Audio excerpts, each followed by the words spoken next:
Así que voy a poner a prueba a mi esposo, que es japonés, que estudió pues todo en japonés, a ver si él puede, yo diciéndole una palabra, podrá escribir el kanji, y asimismo le pediré a él consejos que a nosotros nos puedan servir para mejorar nuestro estudio. Antes de comenzar, quiero recordarte que no olvides suscribirte y que si este video es de tu agrado dejes un like.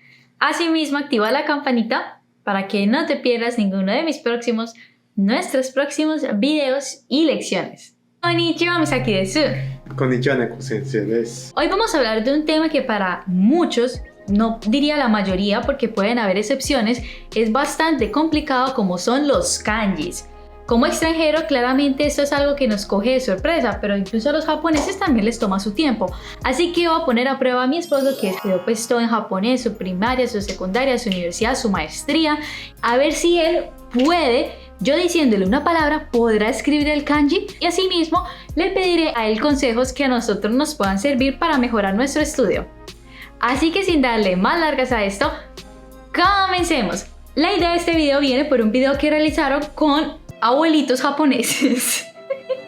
Que los abuelitos japoneses puedan escribir kanjis, pero esto es obviamente porque son personas que han escrito kanjis durante toda su vida y más antes que no habían las computadoras. We have a mix of the kanjis that were in the video and also some other kanjis that I found because at some point I want like the kanjis of the video release. So the first one is yakusoku. Yakusoku suru yo. Okay.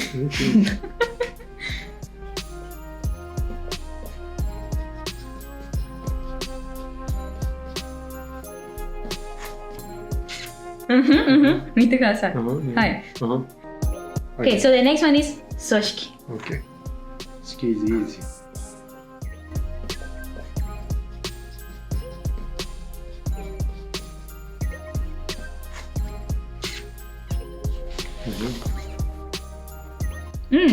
Seikai. Perfect, right? How do you feel about it? That was more difficult than Yeah, yakusoku. I know. It's Soshiki. difficult. Some Japanese can't write.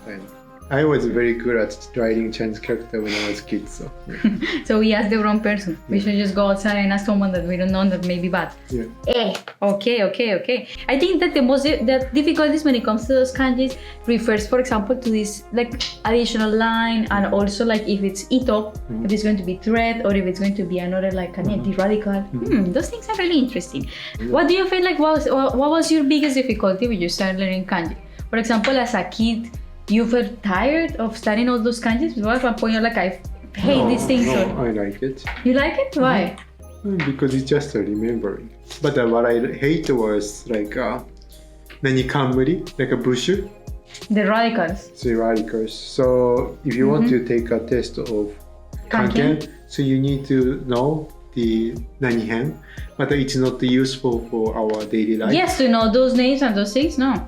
Just to, you kind of remember, once you start learning kanji, you know, this is ki, this is tree, this is usually miso with water, but not to go to the detail to what is the position and the other one that I have is bokan. Bokan? Yes. What do you mean? Like What do you mean by that? Observation?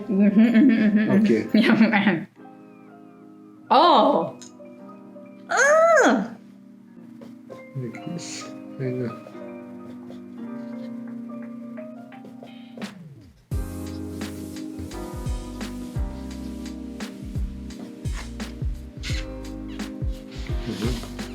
Bokan.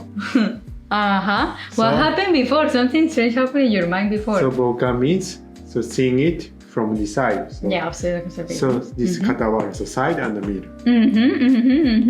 That's good. Let me just give I you. want to show my ability. Okay, so we'll write shijutsu. And also johors. Okay. They can.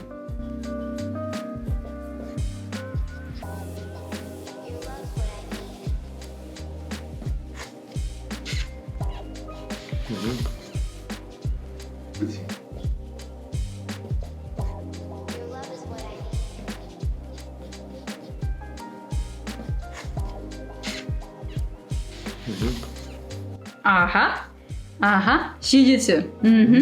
Joho. What makes kanji more difficult than what we consider usually? That there are some really small details. Like if he forgets to put one of these lines, for example, he doesn't put this, he removes this, it's incorrect. If he's going to take a test, it's incorrect, for example.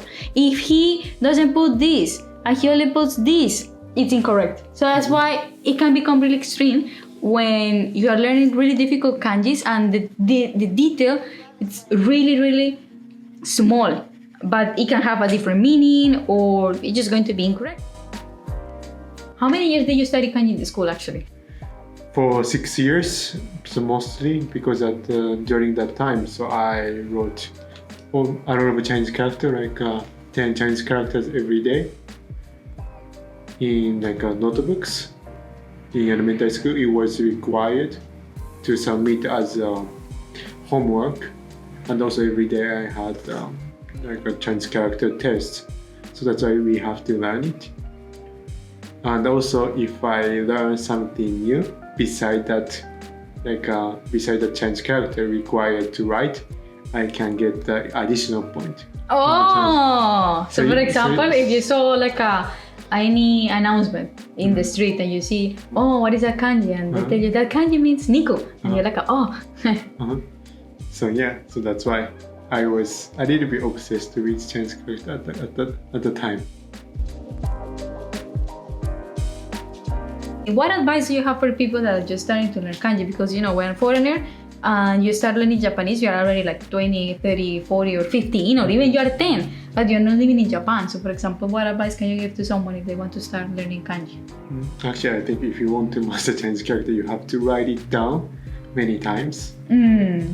It's not that something like learning English, because English is really everything in alphabet, right? It's something that you are familiar with, so it's easy. But the Chinese character is very difficult, I know. And I wrote it every day, and it took me like 1 hour, I think 30 minutes every day for 6 years, I think, because I think I got almost like all the Chinese character that I know now is something that I got from 6 years in elementary school. The most important message here is to know that it's going to take time. That don't well, I don't know, maybe someone is super intelligent hearing this video and it's like I can learn all the kanjis in 6 months, but normally you need to realize that it's something that is going to take time, and you can find the best strategy to help you. But I feel, and I think he also feels, that it's better to write it down on a paper. Okay, so thank you so much for joining me here today. You have any last message for the people? So take your time, don't give up, and don't be in a rush to learn Chinese characters. Yes, indeed. Así que déjenme abajo todos sus comentarios, todas sus preguntas. ¿Ustedes qué sienten frente a los kanjis? ¿Cuál ha sido su proceso? Y si hay algo en que consideren que los podamos ayudar. Aquí estamos para ustedes. No olviden de seguirnos en mis redes sociales y asimismo que tengan un bonito día. ¡Matane! Bye bye.